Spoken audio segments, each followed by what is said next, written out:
friends, it's Jasmine, and I hope that you all are doing well.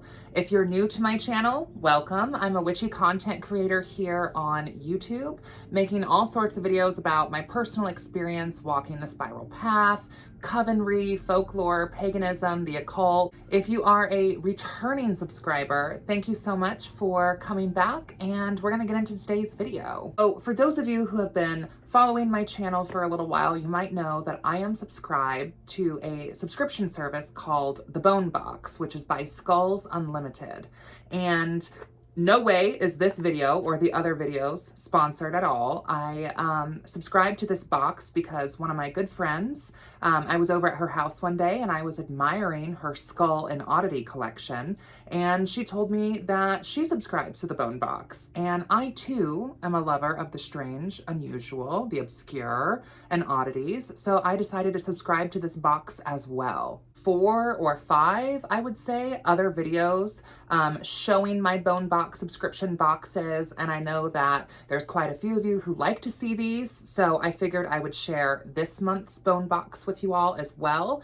And also, for those of you who might not be familiar, or maybe this is your first BoneBox unboxing that you're watching from me, the BoneBox is a subscription service that roughly costs about $25 American.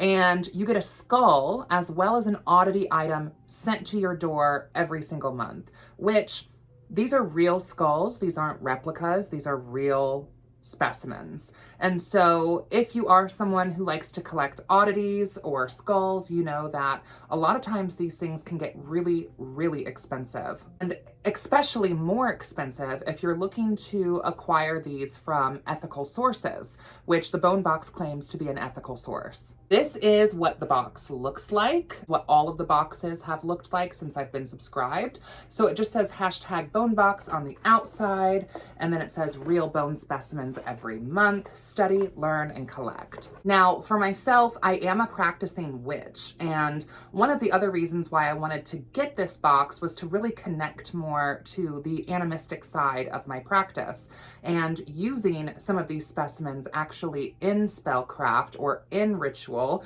using them to create ceremonial magical tools is one of the reasons why I got this box, aside from just wanting to grow my collection. Now, I will say I have already opened this box, so it's not like a complete surprise. I know that like traditionally in unboxing videos, it's supposed to kind of be like a first take or a first reaction, but when I get these boxes, I think you normally get them around the middle of the month, and for whatever reason, always when I get the box, I'm always super, super busy. And so I should theoretically wait to open it until I record, but I am a child and I get way too excited to see what's inside the box. I don't know if any of you are subscribed to any subscription services.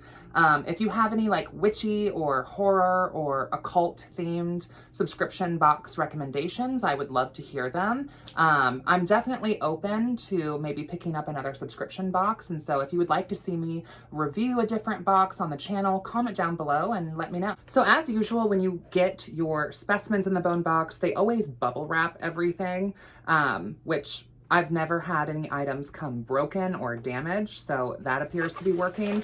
And they always give you a ton of this paper, which I like to save personally because this makes really good either fire pit kindling, or you can also use this as petition paper for spells. So I don't just throw this away personally, I do save this. Also, I do save the boxes as well because like, I don't know, it's just the crow part of my brain that just tells me to save containers because I feel like I might be able to use them for something else. I don't know what I'm going to use this box for, but I'm sure I'll figure it out. The item that I have received this month is the American Porcupine Quills. I'm not really sure how many quills are in this package, but it's valued at $9.99. So this is what it looks like. I'm actually gonna pull a quill out of here. Now, recently I was watching another YouTuber's channel. I think it was Chaotic Witch Aunt, maybe. And they were talking about actually using porcupine quills to like scribe into candles. And I think that that's a really cool idea. These quills are pretty small.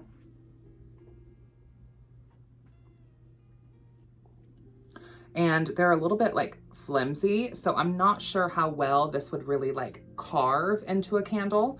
However, intuitively, what I feel using porcupine quills in my practice, I mean, they're pokey and they're spiky, and I feel like most things like that are good to use for protection work or wards, more malevolent or offensive or even defensive magic, kind of depending on your perspective. I could also see maybe supplementing, if you're going to do like an uncrossing sort of spell where you have the candle with like nails throughout it and you burn it, and as each nail falls out, an ailment falls out or a curse falls out, kind of like, I believe I have an RTS, a return to sender video, where I've done something similar to that. I could see how maybe supplementing the nails for these porcupine quills could be a really nice like animistic approach to doing that sort of spell. I also think that you could probably use these porcupine quills also as like pokers and to poppet dolls. I'm sure you could use them in mojo bags as well. I mean, I feel like there's a wide variety of ways that you could use porcupine quills. I haven't really done a whole lot of research prior to this video about how porcupine quills have been used in folk practices. So that's something else that I would be interested in kind of learning a little bit more as well, to see how they've been used in the past. I think that as witches, it's important for us to really consider the culture and the land of where the tools we are using in our practice come from, and really be conscientious of that. I also really like that it comes in a little bottle. Once again, I have like a crow brain, and I don't know, that just tickles me. Here's my nail cam for you guys. I have this color that's called Sahara Glitter. That's the color that I currently have. As far as the skull goes, for the skull that we received this month, I got a hamster skull. So, only speaking for myself, I have gotten a lot of rodent skulls so far. So if you're interested in kind of building your rodent skull or rodent oddity collection, you will find a lot of those items, I believe, in the subscription service. Now, I will say too that I have a couple of friends since I've gotten this subscription that have gotten inspired themselves to get this box as well. And I know that you don't always necessarily get the same items in every box. So unlike the Witch Casket subscription service, which I used to be subscribed to, and I've thought about subscribing again, those boxes are like themed, and so everyone is getting the same sort of box every month. This is different. So you are getting kind of a random skull and a random oddity item. They don't necessarily correspond in any way. And if your friends are getting this box, also, they might get different things. I think makes this kind of fun, because then theoretically you could maybe trade with a friend or something if you wanted to. But I got a hamster skull. That's what I received, which is cool. I don't have a hamster skull, so I'm not mad about it.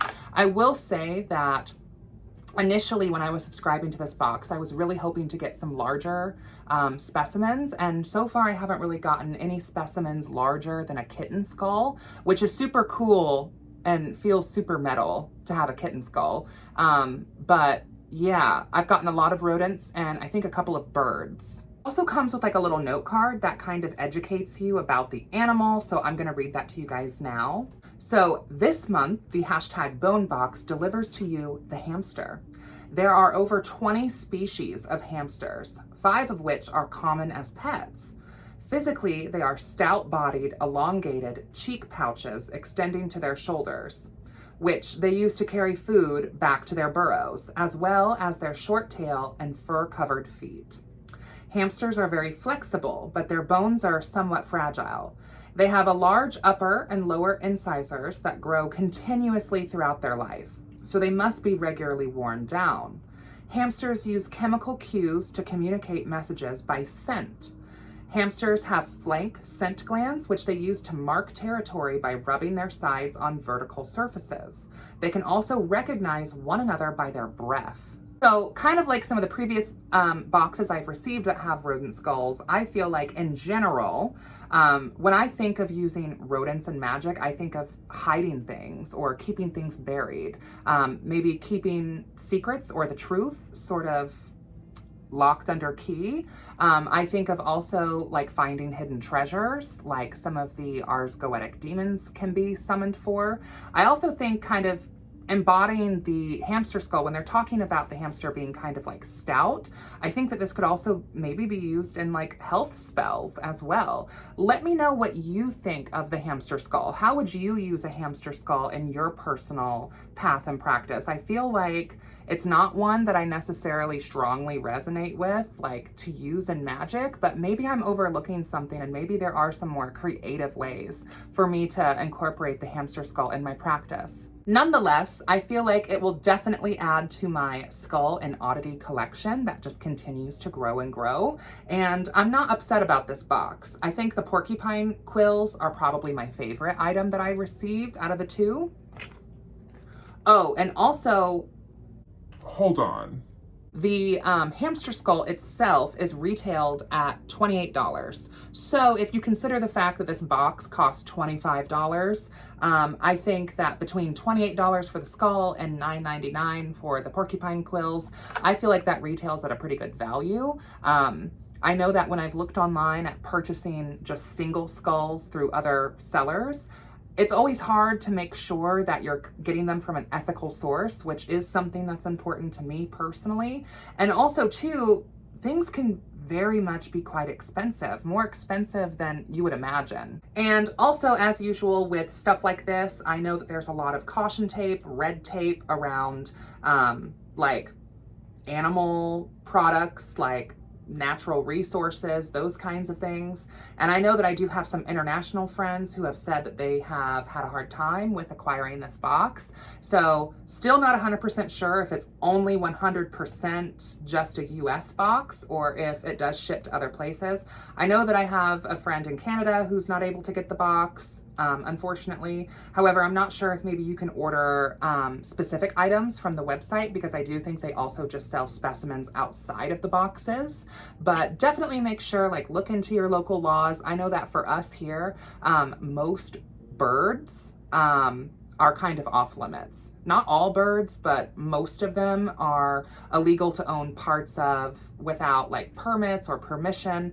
I still don't totally understand all of that myself, so just be cautious. If you're interested in subscribing to the BoneBox, I recommend it. Like I said, it's $25, which, and compared to what you would get online other places, that's a really good deal.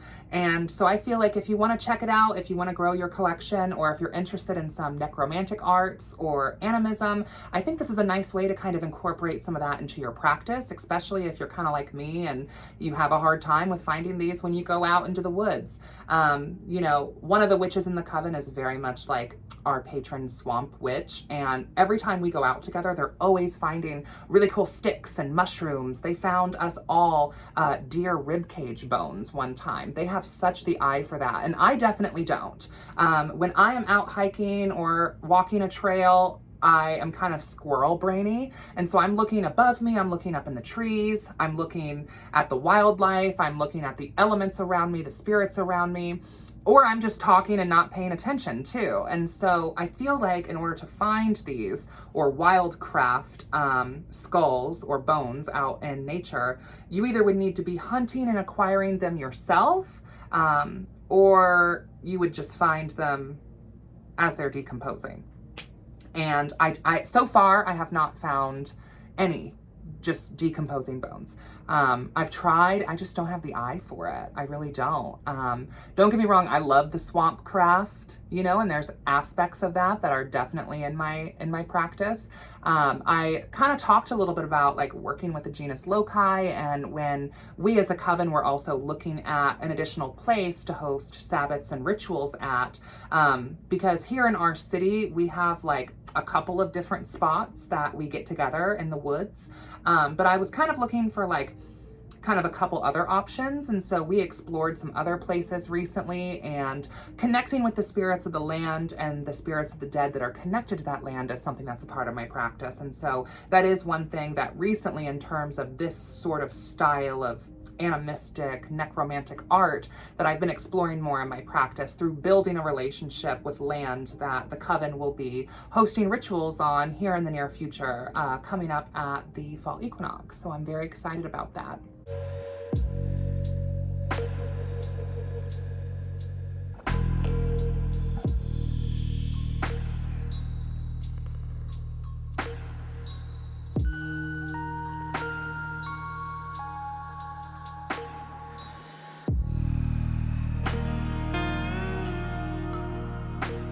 I hope that you all have enjoyed this video. Comment down below what you think of the box and let me know if you end up subscribing to this box as well. I hope that you all have a great rest of your day, evening, afternoon, whenever it is that you are watching this.